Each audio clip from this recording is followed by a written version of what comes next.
Trump telah resmi dilantik lagi sebagai Presiden AS. Tidak lama setelah itu, Trump menandatangani instruksi Presiden yang menjadikan Departemen Efisiensi Pemerintahan atau DOGE yang dikepalai oleh Elon Musk sebagai bagian dari pemerintah.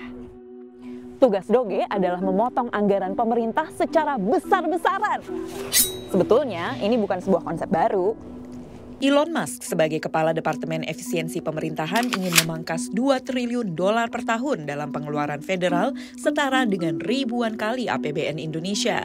Pada tahun fiskal terbaru, pemerintah AS menghabiskan $6,75 triliun, 2/3 untuk pengeluaran wajib yang telah ditentukan oleh hukum, dan untuk program-program seperti jaminan sosial dan Medicare, pengeluaran lain yang ditentukan oleh Presiden dan Kongres setiap tahun. Sebagian besar dihabiskan untuk pertahanan.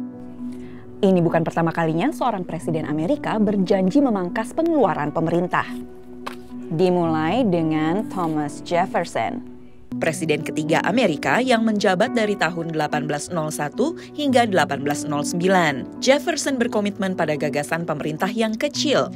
Ia mendorong pemangkasan jumlah pegawai federal atau ASN, menghapus pekerjaan militer dan pemerintah. Hasilnya, biaya pemerintahan berkurang sementara. Pada tahun 1930-an dan 1940-an, Franklin D. Roosevelt menambah tenaga kerja federal untuk mengatasi depresi besar. Jutaan orang dipekerjakan untuk sementara sampai krisis berlalu. Pada tahun 1980-an, Ronald Reagan pernah mengatakan bahwa pemerintah adalah masalahnya. Ia membentuk sebuah komisi yang terdiri dari sekitar 150 pebisnis untuk membantunya menemukan cara menghilangkan pemborosan dan inefisiensi. Terdengar familiar? Pakar menilai upaya komisi yang dibentuk Reagan untuk memangkas pemborosan pengeluaran berhasil menghemat miliaran dolar. Tetapi situs web perpustakaan kepresidenan Ronald Reagan mengatakan sebagian besar rekomendasi, terutama yang memerlukan undang-undang dari Kongres, tidak pernah terlaksana.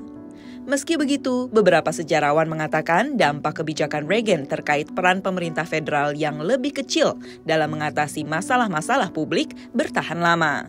Pada tahun 1990-an, Bill Clinton menggagas sebuah inisiatif untuk membuat pemerintah lebih efisien. Hasilnya adalah pemangkasan 300.000 pekerjaan federal, sebagian besar melalui pensiun dan pekerja kontrak. Pada masa jabatan pertamanya, Trump memerintahkan pembekuan perekrutan pegawai federal dan mengusulkan pemangkasan besar-besaran pada beberapa lembaga federal. Sekarang, ia berharap Departemen Efisiensi Pemerintahannya akan membantunya menyelesaikan tugasnya. Beberapa pihak mempertanyakan kebijaksanaan mengambil pendekatan bisnis dalam menjalankan pemerintahan. Pakar berpendapat akuntan forensik mungkin pilihan paling baik untuk menemukan kasus penipuan dan pemborosan pemerintah. Meski upaya-upaya sebelumnya untuk merampingkan pemerintah tidak berhasil maksimal, era digital mungkin akan memudahkan Trump dan para pendukungnya di pemerintah untuk mencapai tujuan mereka. Karena berkat media sosial, anggota Kongres cenderung lebih cepat merespon hal-hal terkait pemborosan tersebut. Terdengar familiar? Apalagi yang ingin kalian ketahui seputar Amerika? Tulis di kolom komen.